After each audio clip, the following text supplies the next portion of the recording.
Avis vascular centre మన దేశంలోనే the best varicose vein hospital. నేను ఈ చీర తీసుకుంటాను బావా. అదేమిటి అన్నిటికంటే తక్కువ ధర సెలెక్ట్ చేసుకున్నావు? ఇంట్లో ఉండేదాన్నే కదా, నాకు ఇచ్చాలే. హ్యామ్ ఎప్పుడు వస్తుందో ఏమిటో, తనకు కూడా వచ్చారు, నువ్వే చూడరాదు. నాకేం తెలుస్తుంది బావా, హేమని కట్టుకోబోయేవాడివి, నువ్వే సెలెక్ట్ చేయి. నా సెలక్షన్ తనకు నచ్చుతుందో లేదో. నచ్చకపోతే ముక్కు పిండి కట్టించు. మీ ఆవిడ చేత ఆ మాత్రం కూడా చేయించలేవా? ఇది బాగుంటుంది. ఏమిటి బావా ఎప్పుడొచ్చా? ఇప్పుడే. అత్తయ్య పండక్కి చీరలు పంపించిందే, నీకేది కావాలో తీసుకో. మరి నీకు? నేను ఇది తీసుకున్నాను. నాకు ఇది బాగుంది. నేను చెప్పలేదు హ్యామ్కి నా టేస్ట్ నచ్చదని? నువ్వే సెలెక్ట్ చేసావు బావా. ఏదోలే, నీకు అది నచ్చింది కదా, అది తీసుకో. అదేం కాదు, నీ సెలక్షన్ ఏదో చెప్పాల్సిందే. నువ్వే గనక నీ సెలక్షన్ నేను చెప్పాల్సిందే. నేను చెప్పను. గొడవ ఏంటండి? ఏం లేదు మాధవ, హ్యామకి ఏ చీర అయితే బాగుంటుందో నువ్వు పెద్ద కన్ఫ్యూషన్ తో చర్చ. ఫైనల్ గా నువ్వు చెప్పు నాయనా, ఆవిడకి ఏ చీర బాగుంటుందో. అయ్య బాబోయ్, దానికంత చర్చ కావాలేంటండి? మల్లెపూలంటే అమ్మాయి గారికి ఇదిగో ఈ మంచి గంధం రంగు చీర అయితే టెన్షన్ గా నప్పుద్దండి. కరెక్ట్, హ్యామ సెలక్షన్ అదే. ఇదిగోనయ్యా నేను రాంచిన నాటకం. ఇదిగా ఆ మాధవుడు ఉట్టి ఉబ్బులింగడు వెళ్ళి వాడి కాళ్ళ మీద పడి కాకా పట్టడం కాదు, బాగా బాగా ఉదయి. దాంతో వాడి ఈ నాటకం ఆడడానికి ఒప్పుకుంటాడు. అప్పుడు స్టేజ్ మీద బాగా చిటకటాన్ని కళ్ళు చేతులు విరిచాయి. మనం ఆడుతున్న ఈ డ్రామా తెలియక చూసేవాళ్ళు ఇది నాటకమేని సంబరపడిపోతారు. మన పని నెరవేరుతుంది. శంభో శంకర పాహిమాం పాహిమాం, మహాదేవదేవ పాహిమాం పాహిమాం. ఎవరది? సూర్య గారు మీరా? ఏమిటండి ఇది? సాటినట్లు మీరు మా కాళ్ళ మీద పట్టండి. మీ ముందు నేను నట్టుని కాదు, బోల్టుని కాదు, సూర్యుడు ముందు దివిట్టి లాంటి వాడిని. ఎంత స్వామి, సింహం ముందు చిట్టెలికి లాంటి వాడిని, బంగారం ముందు ఇత్తడి లాంటి వాడిని. సరే ముందు కూర్చోండి. అయ్యో అపరాధం స్వామి. ఏమండి? తమరు కూర్చోండి. తమరు సాక్షాత్ శివస్వరూపులు. ఈ జిల్లాకే శివుడు, భారతదేశానికే శివులు, అమెరికా కూడా తమరే శివులు. ఈ గుళ్ళల్లో ఉన్న శివులంతా నకిలీలు, తమరొక్కరే అసలైన శిశులైన పరమశివులు. తమరు అనుగ్రహిస్తానంటే నటుడిగా నాదో చిన్న కోరిక. భలేవరే, ఏమిటి చెప్పండి? నాటకాలు ఆడుతూ బతుకుతున్నవాణ్ణి, పిల్లకు పెళ్లి చేసే స్తోమత లేనివాణ్ణి. తమరు శివుడి వేషం వేస్తున్నారంటే చాలు, జనం తండోపతండాలుగా వస్తారు, టిక్కెట్లు బ్రహ్మాండంగా తిరుగుతాయి, డబ్బు వడగళ్ల వాళ్ళ కురుస్తుంది. ఎటు చూసినా జనసందోహం, ఎక్కడ చూసినా తమకు జేజేలు. ఆ రాబడితో కూతురు వివాహం జరిపించుకోవచ్చన్న స్వార్థంతో వచ్చాను మాధవ స్వామి. ఆడపిల్లకు పెళ్లి జరిపిస్తానంటే మా వంతు సహాయం మేము తప్పకుండా చేస్తాం సూర్యారావు గారు. ధన్యుణ్ణి స్వామి. శివుడు పాత్ర ప్రధానంగా పెట్టుకుని నేను నాటకం రాయించాను. అందులో నాదో చిన్న రాక్షసుడు పాత్ర.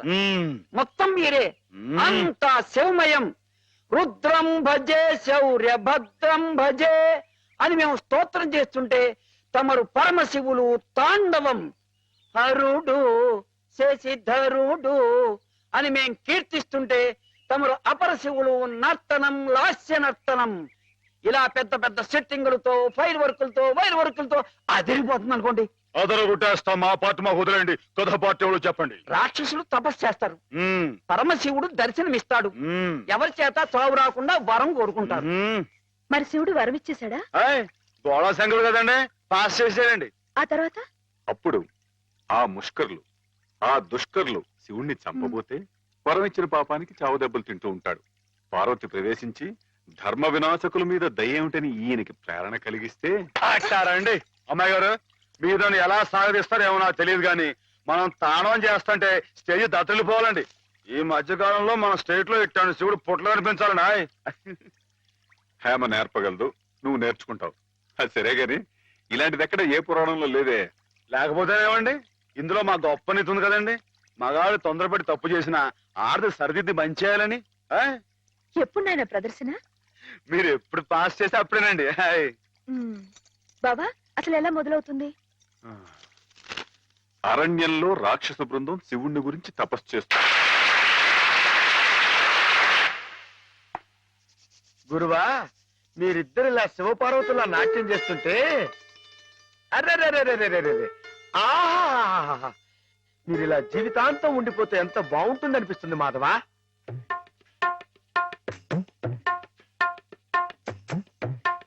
ఒరే మాధవ, ఏం చేస్తున్నావు అక్కడ? మేమిద్దరం పెళ్ళేట ఆడుకుంటున్నాం. పిల్లలు అనుకుంటున్నారా? దరిద్ర కొట్టు వేదవా. నీ ఎంత వచ్చాయండి, మా ఎంత వచ్చాయండి. ఇంకోసారి ఇలాంటి ఆలోచన వచ్చిందంటే తాట వెళ్తేస్తాను, జాగ్రత్త. ఏమా మావాడి పెళ్ళం ఆయన శ్రీపతి, నువ్వు ఆడుకోపో. నన్ను తిడతారే? ఈ ఆట ఆడదాం రమ్మని హేమే పిలిచింది. ఏమా హేమకేమా అన్నామంటే చెమడాలు పడతాయి, జాగ్రత్త. పాలేరుని హేమని పేరు పెట్టి పిలుస్తావు. అమ్మాయి గారు అని అను. అను అమ్మాయి గారిని. అమ్మాయి గారు, అమ్మాయి గారు. మాధవ, హేమమ్మ విషయంలో నా కోరిక సబబుగా లేదా? మనకు అర్హత లేదురా. అసలు అలాంటి ఆలోచన తప్పు.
ఆడపిల్ల వేళకాని వేళ ఇలా స్నానం చేసిందంటే వినకూడని మాట ఏదైనా చెవిని పడి ఉండాలి, లేదా పడకూడని కోరిక ఏదైనా మనసును పడి ఉండాలి.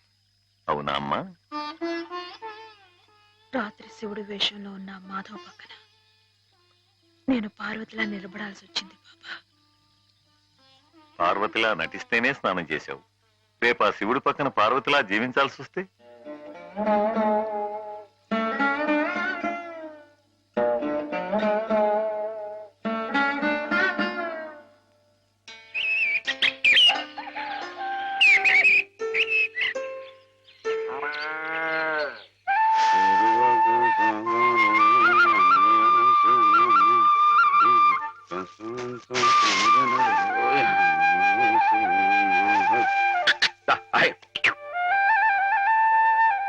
హేమా, పెద్ద ముత్తైదువులు ఆ చీరేమిటి?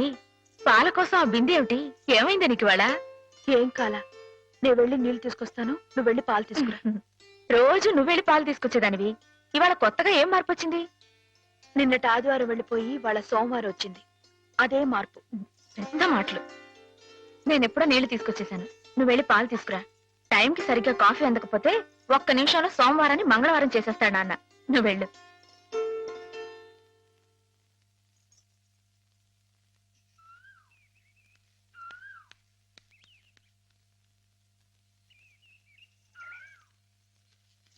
రండి రండి. ఏంటమ్మా గారు ఆలస్యం లేచారేంటండి? కళ్ళు కలవల్లా ఉన్నాయి. పాలు పాలు రెడీయేగానండి. రాత్రి స్టేజ్ మీదకి అసలు నిజంగానే ఆదిశక్తి వచ్చి ఉందండి. చూశారు కదండి రాత్రి మీరు వచ్చిన వంగతో వాళ్ళందరినీ ఎలా ఉతికి పారేశానో. హాయ్. పాలు రాత్రి దెబ్బతో నాకు గట్టి నమ్మకం వచ్చేసిందండి. నాకు ఎప్పుడు ఏ ఆపద వచ్చినా మీరు వచ్చి కాపాడేస్తారని. నువ్వు జాగ్రత్తగా ఉంటే నీకు ఆపదలు ఎందుకు వస్తాయి అసలు? హాయ్. ఎదుటివాడిని చదవగలిగే లౌక్యం నీకు రావాలని రోజు దేవుడికి దండం పెట్టుకుంటున్నాను. నిజమా అమ్మాయి గారు? రోజు నా గురించి మీరు దేవుడికి దండం పెట్టుకుంటారా? పాలు సరే, చూడు. బాగుంది నాన్న. బాగుందండి. శుభం. మరి అబ్బాయికి అమ్మాయి నచ్చింది కాబట్టి ఆ ఇచ్చిపుచ్చుకోవడాలు కూడా మరి మాట్లాడండి బాబు. అబ్బాయి గారికి అమ్మాయి గారు పాస్ అయిపోయి సరే అండి. మరి అమ్మాయి గారికి అబ్బాయి గారు పాస్ అవ్వకలేదు ఏంటండి? అయ్య బాబా. వెళ్తాం గారు మిమ్మల్ని కొంచెం అలా బయటికి రండి. రండి. అమ్మాయి గారు మీకు పెళ్లి కొడుకు అన్ని విధాలా నచ్చితేనే ఈ పెళ్లి జరుగుతుంది, లేకపోతే జరగదు. చెప్పండి, మీకు అబ్బాయి నచ్చాడా? ఆడపిల్లలు నువ్వు ఇట్ట అడగగానే అట చెప్పేస్తారా? రైటే లేండి. ఇటప్పుడు కొంచెం ఇరకాడంగానే ఉంటుంది. ఓ పని చేయండి, అబ్బాయి మీకు నచ్చితే నవ్వుతూ తలదించుకోండి. నచ్చలేదు అనుకోండి కోపంగా నాకేసి తిరిగి చూడండి. అయ్యి బాబాయ్ అదేంటండి? అటు నవ్వు కాదు ఇటు కోపం కాదు, అటు బాధగా చూసి అర్థం ఏంటండి? నాన్నని చెల్లెల్ని మిమ్మల్ని అందరినీ వదిలి వెళ్ళాలంటే బాధగా ఉంది. రైటేనండి, ఆడపిల్ల అంటే అంతే కదండి. పాపం రేపు హేమ గారు కూడా అంతేలే. వదిలేస్తే లింకులు పెట్టేస్తాడు. నీకాయన నచ్చారా లేదా అది చెప్పు.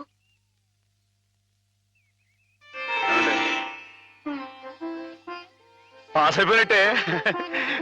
మా అమ్మాయి గారికి అబ్బాయి గారు పాస్ అయిపోయారండి. ఇక పెళ్లి ఏర్పాటు చేసేసుకోండి. శుభం. అయితే కట్న కానుకల విషయాలు కూడా మరి ఏమండో మేమే బంగారం లాంటి ఆడపిల్లలు ఇస్తుంటే ఇంకా ఎదురుడుతారండి బాబు. నువ్వు ఊరుకో. సంతలో పశువుని పెట్టి బేరం ఆడినట్టు నన్ను మధ్యలో పెట్టి బేరం ఆడడం నాకు సుతరాం ఇష్టం లేదు. నేను అలా బయట నుంచి ఉంటాను, మీరు మాట్లాడుకోండి. మా వాడు చిన్నప్పటి నుంచి అంతేలేండి. కొన్ని పద్ధతులున్న మనిషి, మధ్యతరగతి వాళ్ళం కదా. తప్పని తెలిసినా కొన్ని బాధ్యతలను నెరవేర్చడానికి కొన్ని పనులు చేయక తప్పదు. మరి ఏమంటారు బావగారు? అవన్నీ ఎందుకండి? ఆ పుచ్చుకునేది ఏదో ఒక ముక్క మా మనసులో వేయండి. ఒక 50,000 అయితే సబబుగా ఉంటుందంటారు. హాయ్. సరే బావగారు, మీ సంబంధం మాకు నచ్చిందండి. త్వరలోనే ముహూర్తాలు పెట్టుకుందాం. వస్తామండి. నమస్కారం. విన్నావటే 50,000 కట్టడం కానీ ఒక క్షణం ఆలోచించకుండా ఒప్పేసుకోండి మీ అన్నయ్య గారు. అంతటితో ఆగుతుందా?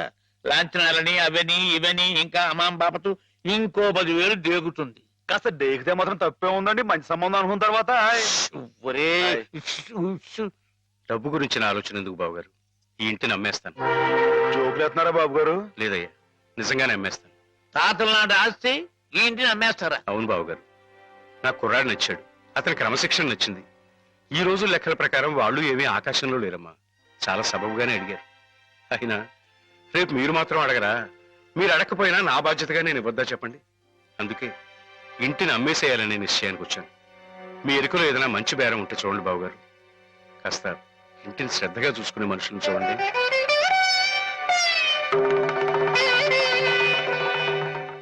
బామ్మగారు. ఎవరు? మాధవ. హాయ్. రా బాబు కూర్చో. మా వెధవా ఇంట్లో లేడు. నేను మీతోనే పని నుండి వచ్చానండి. నా కోసమా? ఉమ్. ఏమిటి బాబు? నేను మిమ్మల్ని ఒకటి అడుగుతానండి, మీరు కాదనకుండా నాకు మాట ఇవ్వాలి. ఏమిటది? ముందు మాట ఇవ్వండి, తర్వాత చెప్తాను. సరే మాట ఇస్తున్నాను. ఏమిటో చెప్పు. ఇదిగోండి, మీ డబ్బు తీసుకోండి. డబ్బా? హాయ్. ఎందుకు? ఇది మీ డబ్బుగా బాబు గారికి మీరు ఇవ్వాలి. నా డబ్బుగా బాబు గారికి ఇవ్వాలా? హాయ్. ఎందుకని? లలితమ్మ గారికి మంచి పెళ్లి సంబంధం కుదిరిందండి. 50,000 దాకా కట్నం అడిగారు. ఆ డబ్బు కోసం బాబు గారు ఇల్లు అమ్మేస్తున్నారు. ఇల్లు అమ్మేస్తే ఆయన ఏమైపోతారు పాపం? అందుకే కదండి ఈ డబ్బు ఇస్తున్నాను. నాకు ఎప్పటి నుంచోనండి బాబు గారి పుస్తకం వచ్చేయించాలన్న చిన్న ఆలోచన ఉందండి. ఆ కోరిక ఉపయోగించుకుని ఈ డబ్బు బజార్ కింద ఇచ్చామనుకోండి, ఆ పెళ్లి ఖర్చుకి ఉపయోగపడుతుంది, ఆ ఇల్లు నిలుస్తుందండి. అవును, ఇంత డబ్బు ఎక్కడిది నీకు?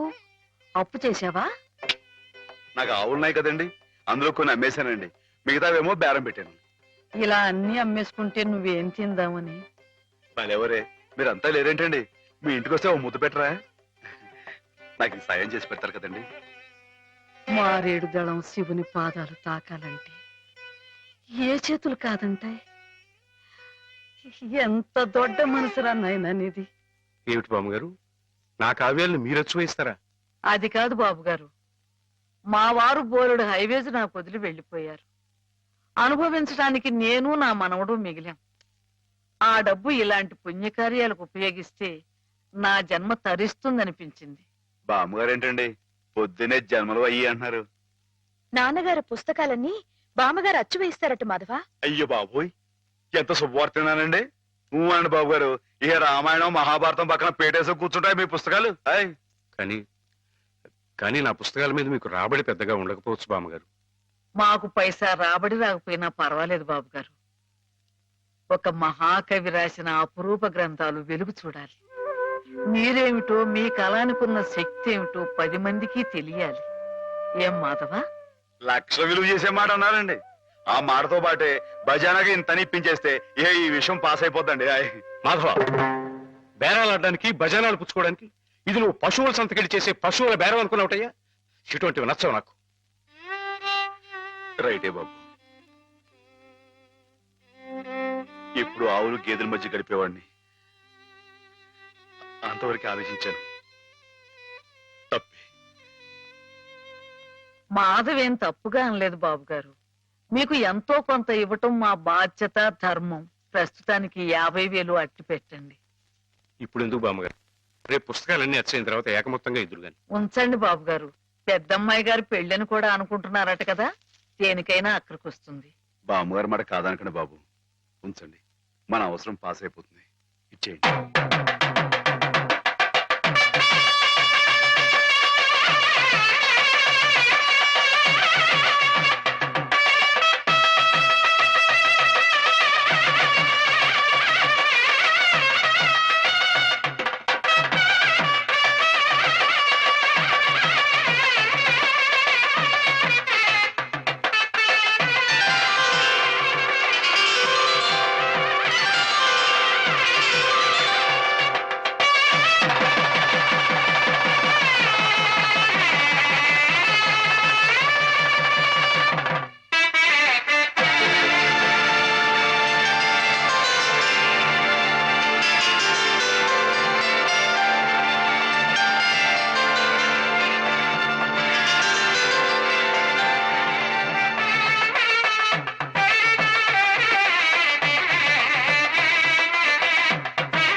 ఏమిటి?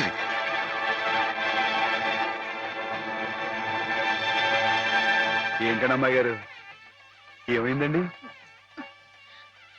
ఏం లేదు.